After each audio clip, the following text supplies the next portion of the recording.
اللي احتلوا مصر عبر التاريخ، أو اللي حكموا مصر وهم مش مصريين عبر التاريخ. هنبدأ من أول الهكسوس. الهكسوس جم لمصر في فترة الاضمحلال الثاني أو عصر الضعف الثاني، اللي ما بين عصر الدولة الوسطى والدولة الحديثة. تحديدا نقدر نقول مثلا في بداية الأسرة الخمستاشر، ومانيتون نسب ليهم الأسرة الخمستاشر والأسرة الستاشر. بعد كده هيجي الليبيون المتنصرون، يعني ناس من ليبيا كانوا عايشين في مصر. دول أسسوا الأسرة ال 22 وفضلوا في مصر 23 ولا 24، لحد ما جه طردهم النوبيون. والنوبيون دول أصلهم أصلا كانوا كهنة آمون اللي راحوا للنوبة وأسسوا هناك دولة جديدة. فالأسرة 25 حكمنا فيها النوبيون. نيجي بعد كده لنهاية الأسرة 25 لما جه فيها الآشوريين من العراق، دولة آشور، وحكموا مصر.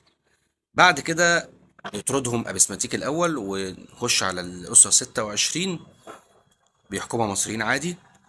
وفي نهايتها ومع الضعف اللي فيها بيحتلنا الفرس. في الأسرة 27 ده بيحكمنا فيها الفرس. ترجع مصر تاني للمصريين في ال 28 و 29 وال 30 لحد آخر الأسرة ال 30. بيجي الفرس تاني يحتلونا لحد ما بيجي الإسكندر الأكبر ويطرد الفرس من مصر ويحكم هو مصر، أو يحتل هو مصر.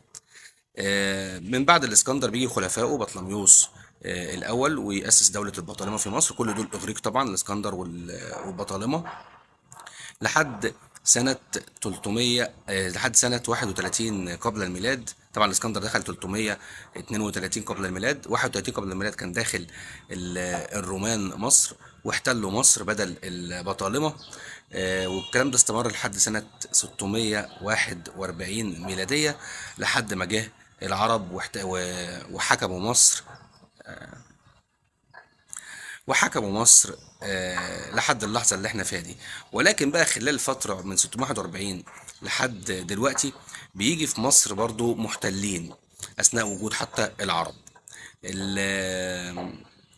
منهم مثلا بيتقال ان الدولة الفاطمية يعتبر احتلال، لانهم كانوا شيعة مش سنة، لكن العرب اللي عندنا سنة، فهم شايفين ان المسلمين الشيعة يبقى احتلال. فاحنا يعني على حسب ما كل واحد حابب يروي روايته يعني.